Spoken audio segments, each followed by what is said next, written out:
Welcome back to TPS, the number one podcast on productivity and efficiency. I'm Tan Pham, founder and CEO of Asian Efficiency, where we help people become more productive at work and in life. And I'm joined today, of course, by my co-host, Brooks Duncan. How are you today, Brooks? I'm excellent. This is one of those episodes where I'm really curious what you are going to say specifically. So I'm really excited to get into it. Before we do, I always like to kick things off with our top three favorite resources as of lately. And I believe you have three of them here, Brooks. So do you mind sharing them with the audience? Yeah, so these are three resources that you might be getting outside more. It's at least in the Northern Hemisphere, it's summer. So I thought I would share three things that I'm really enjoying right now as I'm getting outside more away from the computer. Number one is the Garmin Instinct. So this is what I call a very dumb smartwatch.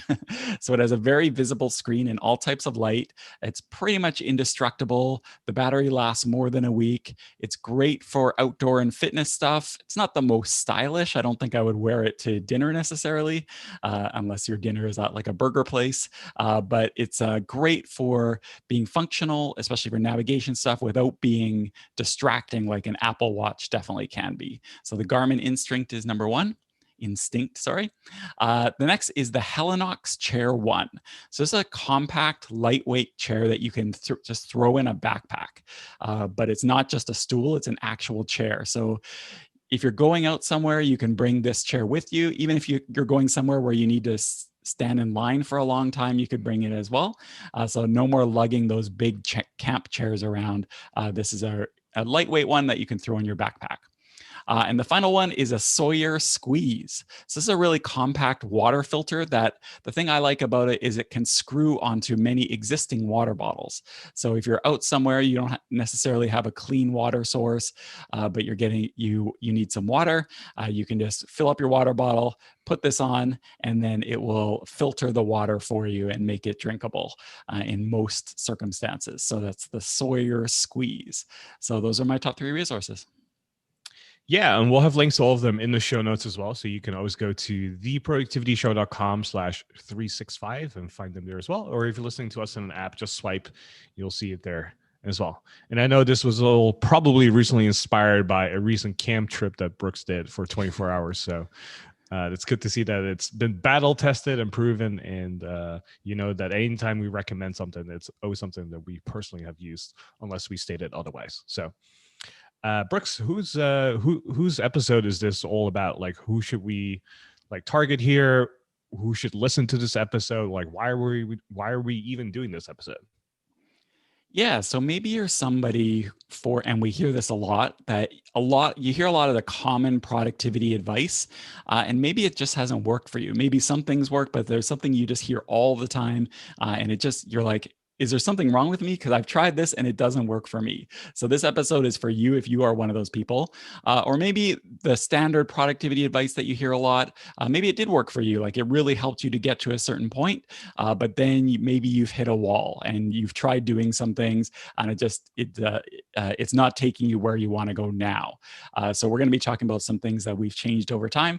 Or maybe it's, and this is going to be an interesting case because I know for a fact that happens to some people. Maybe you've listened to the podcast for a while and you've noticed our thinking has changed over time. Maybe we've said one thing and then a couple of years later we say what seems almost like the opposite and you're like, hey, what's up with that? So if that is you, this episode will be for you as well, because we're going to dive into some of these things that we're talking about. And I just want to mention that in our next episode, we are going in a completely different direction.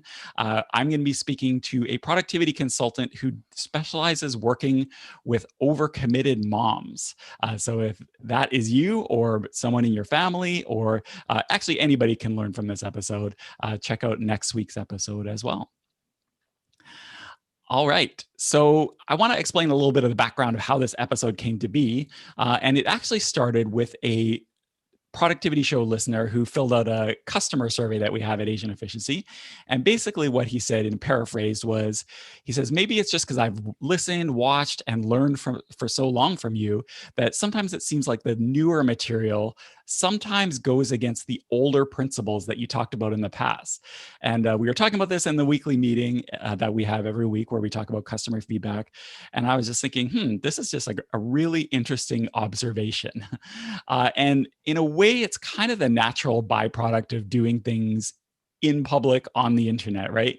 You write about something in, or you talk about on the podcast in like 2015 or 2018 or whatever, and it's a snapshot of your situation at the time, but of course it's then there forever. So if somebody reads or listens to that podcast in 2021 or remembers it from the back in the day, they are comparing that, what you're saying now, to that 2015 version of you.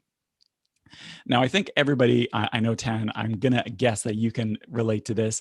You know, presumably you've grown and things may have changed since then. And it's not that what you thought or were saying back then was wrong, and it certainly wasn't wrong at the time, but your thinking or your situation has evolved. Would you say that's the case for you, Tan? Oh, absolutely. I mean, I've been doing this for over a decade now. So what I was advocating maybe in 2010, I probably wouldn't necessarily advocate in 2021 or even next year. So a lot of things have definitely evolved. A lot of technology has evolved, right? Just like our app recommendations tend to evolve as well, because some companies go in the wrong direction as something that we don't like and we don't recommend anymore. But there's always new stuff coming on the block as well, right? So things are always evolving around us too, and we're always trying to keep up with that and make sure that whenever we recommend something, whether it's a strategy or a tactic or an app or a tool, that it fits the majority of people that listen to us and follow us, and something that we've done ourselves as well. Yeah, it's kind of like, the way I think about it is kind of like personal finance. Like anyone who's getting into personal finance, uh, maybe you're getting out of debt or you're just getting started. And at first, you're probably looking for and implementing hacks to save money. Maybe you're trying to spend less on things, find super good deals, all that sort of stuff. Like maybe when you're traveling, you're like searching a bunch of websites to try and find the cheapest airfare going from A to B. And that's where your focus and priority is. And then maybe over time, you start reaping the benefits of that saving. Maybe you're out of debt, maybe your income and savings have grown. So you start prioritizing other things a little more. So maybe you're starting to look for direct flights, flights with better stopovers. Maybe you're willing to spring for premium economy for better legroom or whatever. It's a bunch of different things. And then kind of like things evolve from there. And so we started having a conversation internally. And as usual, that conversation turned into as Tan and I often say, we should make a podcast out of this. So we decided to say, what are some ways that our productivity thinking has changed over time? So what are some things that we used to think were super important, but now maybe not so much? What are some things that we used to think weren't a super big deal, but now we realize they are? Maybe what is something we relied on a lot back in the day that is now kind of in the back burner, back seat. And we thought we would each share some examples of ways that over time our productivity thinking has changed as well. And as we're going through this, maybe some of these examples resonate with you. Maybe you never thought this way in the first place, but it can be a worthwhile exercise to examine some of the things that you hold dear, or productivity things that you've kind of like stuck with over the years, and think, is this still making sense for me? Is there something different I can do? Because it's always a good idea to reevaluate the way that you do things. So we're going to be each sharing 2 ways that our productivity thinking has changed or evolved over time. And Tan, I will let you take the first one. What's your first example? Yeah. So if you've been following Asian efficiency since the early days back in 2011 when we started, maybe you've been an early listener of the podcast back in 2016, 2015 era, you probably have seen the idea that waking up early is the only way to be more productive, and that it pretty much works for everyone, right? When I first started Asian efficiency back in 2011, that's what I wrote about. That's what I did personally. That's what I recommended to a lot of different people, and they've seen a lot of great success with it. And I thought, okay, this is like the holy grail. This is the only way to do things if you want to be more productive, right? And so you would see things pop up like the 5 a.m. club. Like you have to join the 5 a.m. club. You have to wake up at 5 a.m. if you want to be productive, or if you want to get GSD, get stuff done, right? And what I've realized over the years is that I mean, it is a tactic, it is a strategy to get something done. There's a lot of benefits to it, right? For example, oftentimes we have more control earlier in the day. So if you wanted to work on a project like writing a book or publishing a book, before your kids wake up, that would be a really good strategy because there's no distraction usually in the morning. You have time for yourself. It's a great way to get movement on all the things that you want to, progress in your life, right? So there's a lot of benefits to waking up early. However, what I've realized over the years is there's a lot of drawbacks to it as well. And the main drawback that I see people kind of fall for is that they don't take into account that they essentially usually sacrifice sleep in order to wake up early. And that's not really what we're trying to aim. But that's the thing that people end up doing, right? So if you want to wake up at 5 a.m., but you go to bed every day at midnight and you keep the same starting time when you go to bed, that means you only get 5 hours of sleep. And the majority of us don't function very well on that number of hours of sleep. Most of us need anywhere between like 6.5 to like 8.5 hours of sleep. Personally, I know I need about 7.5. And so the key to waking up earlier, if that's a strategy you want to implement, is actually to go to bed earlier, because the underlying principle is that we always want to make sure that we're getting enough sleep. So I was definitely underemphasizing sleep earlier on, whereas nowadays I'm all about sleep. Like, I talk about this all the time. Hence, we have a course called Serene Sleep to kind of help you fall asleep faster, and also you make sure you get better quality sleep as you're sleeping. And so one of the things that you might see me contradict myself if you've been following us for a while is that uh, I think waking up early is a great strategy as long as you go to bed earlier and getting the right amount of sleep. The opposite of what you want to do is sacrificing sleep, right? And this doesn't work for everyone either. I know there's such a thing like a chronotype. And the basic idea behind it is that some people are legitimate night owls. Okay. Some of you who are listening right now go, hallelujah, I knew it. Like, this whole waking up early didn't work for me. And if you are one of those people where you get your best work done late at night, like you always go to bed really late, that's always been a pattern in your life, embrace that, right? Like, don't try to sacrifice sleep in that case. You can always, get more sleep, which is something I always advocate for. But I know some of us have the chronotype of being an early bird as well. Some of you like to wake up early and get stuff done. That strategy works great for you to wake up even earlier and go to bed earlier, right? And most of us are actually somewhere in the middle. So I would say if you are not a night owl, you can definitely wake up earlier and implement that strategy. But if you know that you're a night owl, the strategy probably doesn't work for you. Yeah, this one's funny for me because I am definitely firmly in the 5 a.m. camp. Like this morning at 5 a.m., I was on my sofa reading at 5 a.m. It's for me, it's not something I ever had to implement. I just grew up that way. I grew up with my mom grinding coffee in our cabin at 6 a.m., so I was awake whether I wanted to be or not. And I think that, like you said, I think that generally most people can make themselves into morning people if they really want to. We even did a podcast about this way back, TPS 130, How to Become a Morning Person. And like you said, I think if you were to listen to the early episodes, there was a lot more advocating that becoming a morning person. But I'm like you, even though I personally am in the 5 a.m. club, I'm skeptical that for a lot of people, it's worth the pain to do so. It's better to stick with your chronotype and focus on when you work best than it is to try and force yourself to do something. And like you said, sleep is really one thing we're finding. Sleep is like one of the most important things, most important components of the T framework: time, energy, and attention. So if you're sacrificing sleep for too long, probably not a great idea. All right. So I will move on to my first example of things where I've changed my thinking over the years. And mine is that I realize now that people, and I was definitely in this camp, put way too much importance on specific apps and tools and gadgets and stuff, and not enough on results and outcomes. And this is kind of funny for me because I kind of made my productivity career, whatever you call that, by focusing on tools and apps, things like scanners, automation tools, task managers, all that type of stuff. And I do love my apps and tools. I do love playing with them.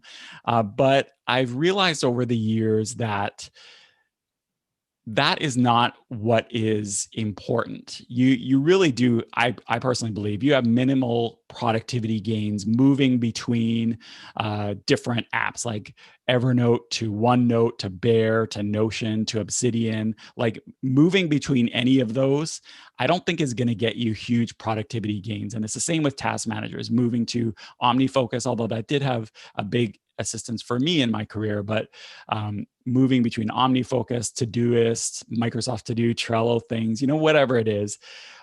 Honestly, if you're moving between them, it's better to be implementing a system and focusing on what you're doing with those tasks than it is to focus so much on the systems themselves. Like I think the most important thing is one thing I've learned is consistent action over time. So someone who tracks their tasks on Post-it notes, but takes that consistent action is going to be way more productive than somebody who doesn't take that consistent action, but has the most tricked out OmniFocus setup, the most tricked out Obsidian setup, whatever it is. It's the consistent action that's the important thing, not the tool. This is honestly why we made, you could speak to this more than me, Tan, but this is why we made a bit of a conscious decision, you might have noticed over the years with Asian Efficiency, of not making really app specific courses, even though they are popular and they sell. So, we could probably make pretty good money doing it and that sort of thing. But really, what we've come to realize is the important thing to be thinking about is what is the minimum amount of messing around with apps and tools I can do to be effective with my time and to have time for what I want to be doing. So we still love and recommend like OmniFocus, and we've done app episodes and we love talking about apps, but really, and there's, generally helpful apps like automation tools, like SaneBox, who I know is sponsoring this episode, those email type tools, like they're really genuinely helpful, but the bulk of your focus should be on your processes and your outcomes, not so much on the tools. What do you think of that, Tan? Yeah, I think that's a really good observation that you mentioned there that we haven't really talked publicly about, but I guess this would be maybe a first time to kind of do that. Like you mentioned, we haven't really focused much around specific apps and tools in terms of the courses that we create or a lot of the content on the podcast or the blog as much, right? Because we've just learned that the tool is really not the most important thing. They are very useful, and there are a lot of websites that will focus solely on tools, right? And then if you follow productivity for a while, there's like lots of them out there. There's lots of big YouTube channels that focus on tools, and lots of other websites that do like app reviews and that kind of stuff, right? And these are all valuable in their own different way. We've decided to focus solely on more of a holistic way of being productive, and that really starts with you as the person. Because if you look at our T framework, it's time, energy, and intention. You'll notice that there's no mention of technology or tools anywhere in there, right? Because if you have the most awesome, OmniFocus or Todoist setup, but you have no energy to execute, guess what? It doesn't matter. You're not going to get anything done, right? Likewise, if you don't have the time to do stuff or execute, it doesn't matter what kind of tools or apps you have either. And just like if you're focusing on the wrong thing, you could have the most amazing tool setup in the world, but if you're spending your time and energy on the wrong thing, hence your attention is in the wrong place, you're wasting your life away as well. So really, when it comes to being productive and being efficient and effective, it starts with you as the person. And that's what we really want to focus on here on the Productivity Show and at Asian Efficiency. And so most of our courses and training materials are all about like, how do we make you as a person more productive and less about the tools that we use? Because the tools are almost like the second thing or the third thing that you want to think about, right? So to give you another example, oftentimes the question I get very often from people when I meet them is something along the lines of like, hey, what's the best app for this? Or what's the best project management tool? Or what's the best to-do list app? That kind of question. And there's no cutthroat answer, because the thing I will always reply back or say to them is, what is your philosophy, or how do you get stuff done? Because based on that, that's when I can make a recommendation on what works best for them, right? If someone is a very visual, creative person that is not very detail oriented, I would never recommend something like OmniFocus, because OmniFocus is designed for people who are very detail oriented, want to make lists, you know, want to kind of like screw around a little bit, tweak things a little bit. That would not apply to someone who's like my mom, who just wants to make a really simple thing, ideally something visual, and can mark things and be good to go, right? And so I think you made a really great observation here, Brooks, to say, hey, don't worry so much about the tools, really focus on the results and outcomes. And that's what we at Asian Efficiency are really all about. Yeah, years ago, I worked for a financial software company doing treasury management. We had a bunch of features and fancy reports and all that sort of stuff. And on the literal floor below us was this company, very famous company in British Columbia, where I live, run by this billionaire who's one of the richest people in Canada. And we were trying to sell his company on our software, and we thought it would be a slam dunk because they didn't have a lot of technology at the time. And if they needed help, they could literally walk up the stairs and talk to us. So we thought it was a slam dunk, and our salesperson was demoing it, and his contact stopped him and said, look, it's great that your software has all these features, but our boss really only cares about one financial report that he has used since the 1960s when he had his very first used car dealership. Now it's like billions of dollars of all sorts of businesses, but he still uses that one financial report that until recently was like written out in pencil. If your software can't give us that report, then nothing else matters. All that matters is the information that he gets from that one report. And we never did make the sale because of that, because we were focusing on the features and the tool, but not on the results that they wanted. So that's a perfect example. All right, Tan, your turn. What's your next thing that you used to hold sacred and now not so much? Well, before I dive into that, I just want to give a quick shout out to our TPS Plus listeners. So if you're listening to us, thank you so much for supporting the Productivity Show. We really appreciate it. And if you're unfamiliar with TPS Plus, it's the Productivity Show Plus. It's kind of like our upgraded version of the podcast, where you get episodes as free and you get them a week earlier than everyone else. Plus, you get bonus materials on the T framework, which is our productivity method, plus a bunch of other bonuses and benefits if you join. I know a lot of people have the T-shirt that says one tweak a week. It's one of kind of like our mantras here, the things we say on the podcast. So if you want to support the Productivity Show, or if you want to get all the bonus materials that are not public anywhere else, go to theproductivityshow.com/plus, or you can also go to tps.plus in your browser, and you'll be good to go. So thank you everyone who signed up so far, and thank you so much for your support. Okay, so my next thing is, I used to be obsessed with maximizing every minute of the day.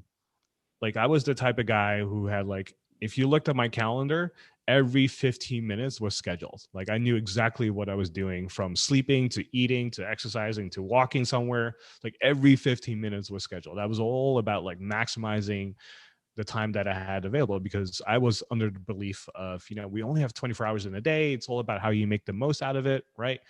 And I have to squeeze every drop that is available if I want to be productive. And I used to literally run my life like this. I wasn't very happy at that time, I would say, because I was just so obsessed about it. But I did get a lot of stuff done, I will say. However, there was a point in time where it kind of hit diminishing returns, where I think if you overly schedule stuff, you start to run into a lot of things where, for example, you can't be spontaneous anymore. If someone says, "Hey, Tan, do you want to grab lunch with me at 1 o'clock?" I'd be like, "No, sorry. I'm fully scheduled and booked up for the next 10 days. Contact me in 2 weeks and we'll see." And like those kind of things were just like go to the wayside, right? And I've also noticed, as I kept doing that, my productivity started to dip, because it was just really unsustainable. But you hear this thing all the time, right? Like, you only have 24 hours in a day, right? If you want to make productivity really important to you, if you want to be successful, you have to maximize everything that you have. Time is the most valuable resource that we have, right? That's non-renewable. You can't get it back. Like, you have to be very mindful and careful. And there's some elements of truth to that, don't get me wrong, but there's definitely a point of diminishing returns. And so what I've realized now, many years later, and this is something you see me talk about often, is happy people are productive people. So if you can focus on being happier, and do things that make you happy, you're naturally, as a byproduct, going to be productive, regardless of the tools that you have available, right? If you add some of the strategies and tactics on top of that, being happy and so on, you're going to be extremely effective and efficient. And that's where something like the T framework can be really helpful, right? And so what I've realized now is, instead of maximizing every single minute of the day, if I just hit, and what you kind of mentioned earlier about results and outcomes, Brooks, if I can hit three like MITs or most important tasks or three outcomes in a day, that would be considered a really productive day. Okay. So nowadays my scoreboard or my scorecard for today is three outcomes. And another way of saying this is, if I don't have like great outcomes, then I need to kind of renegotiate with myself and say, what are the three outcomes? But another way I would measure a successful or productive day would be to say, if I have 2 hours of deep work in a day, that would also be considered a very productive day. And then once those things are there, then I can just move on with the rest of my day and do the things that I, also enjoy, like bike riding or being outside or working out or spending time with friends and family or going out for dinner and stuff like that, right? These are all very important to me as well. And I think what really sparked this transition for me was, I read a book many years ago called 30 Lessons for Living, and something I plug on the podcast all the time. And one of the things that they talk about in the book is, what are some of the life lessons you would like to pass on to the next generation, as they were interviewing elderly people or people who were about to die. And one of the big life lessons in there is that the biggest regrets that people have is that they end up spending too much time working and not enough time with family. And, I don't want to go to my deathbed having that type of regret where I end up working way too much and not enough time with my family or friends, or even seeing your kids grow up, right? And so that really sparked like this transition in me to say, hey, it's not about working and doing as much as possible. It's really about being effective. And if I can get the same amount of work done in 4 hours or 3 hours or 2 hours, like I don't have to fill up the remaining 8 hours, I'm good for today. And I can move on with the rest of the day. Yeah, I have to admit, this one is a work in progress for me for sure. I have a very hard time if I'm not doing or at least learning something. I feel like, I don't know how to explain it. I feel like it's one different story if we're out with my family or something like that. That's a different story. But in general, I'm trying to change that mindset of always needing to be doing or learning something. So yeah, I have read 30 Lessons for Living, and it's a great book. I think maybe it sounds like based on your selection, I think I need to revisit that work. So it's a work in progress for me.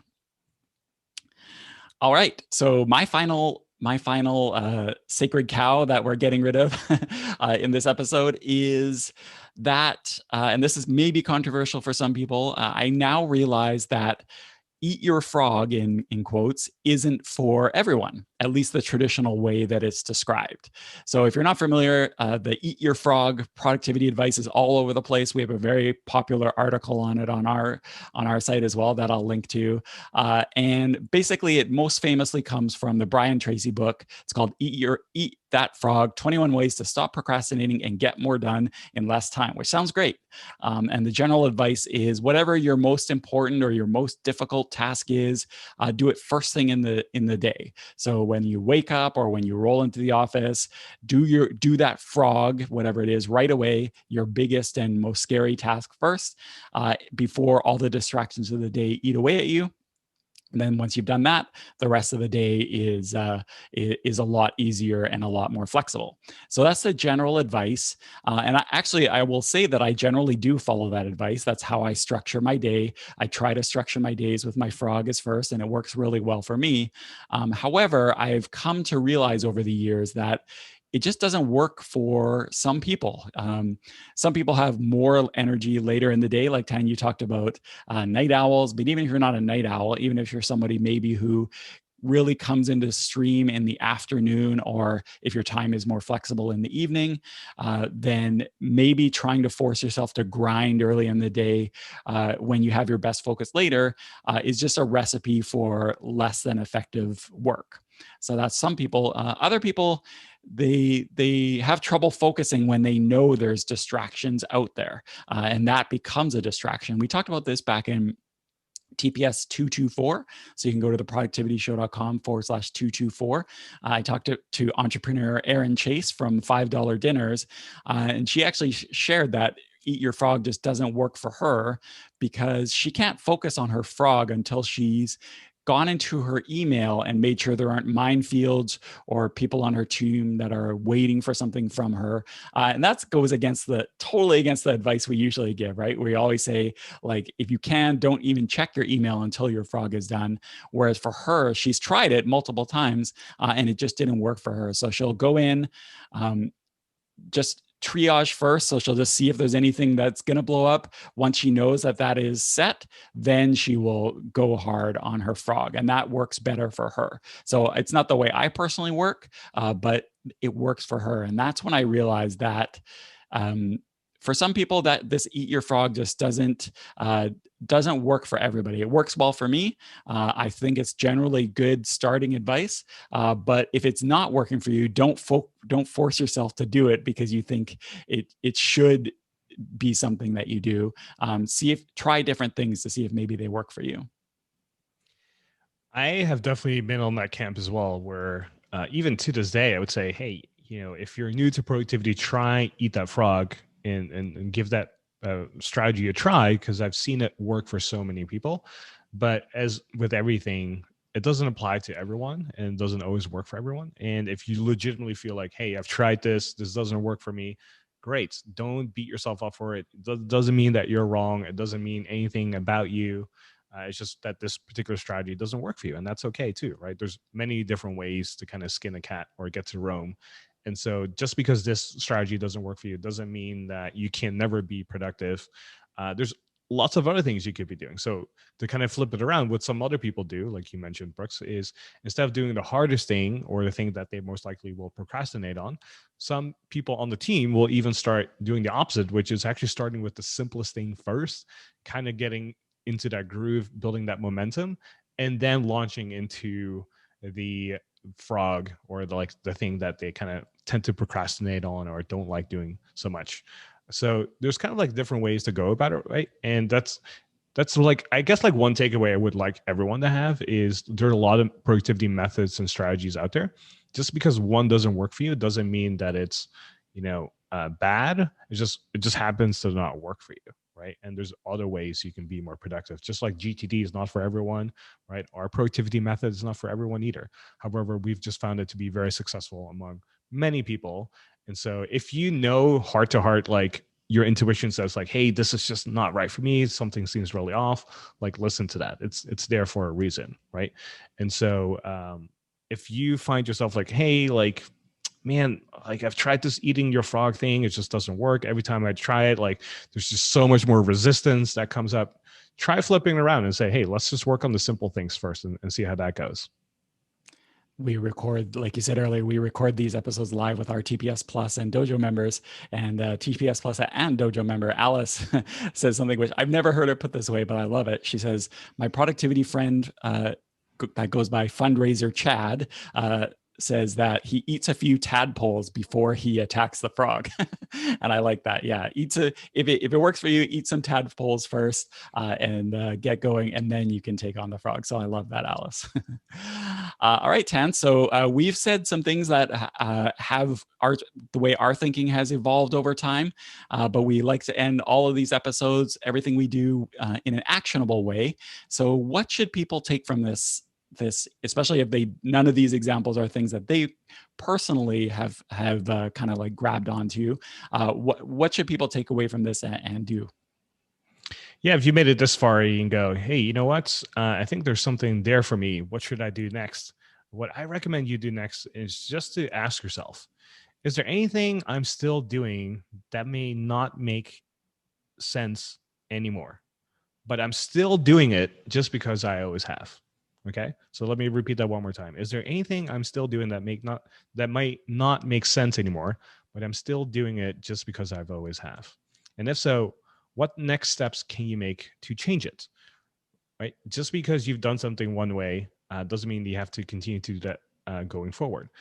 Just like we've talked about how our thinking and methodology has changed over the years, maybe there's something for you to reinvent here as well. If you find yourself running into a roadblock or a challenge, or you go, you know what, I know there was something always off about this, like this would be the perfect time to make that transition and adjustment. So I hope you really enjoyed today's episode. Next week, we're going to be talking to someone who is a specialist when it comes to working with overcommitted moms. So if you're a husband, maybe this is going to be really relevant to you as well. You can send it over to your wife as well.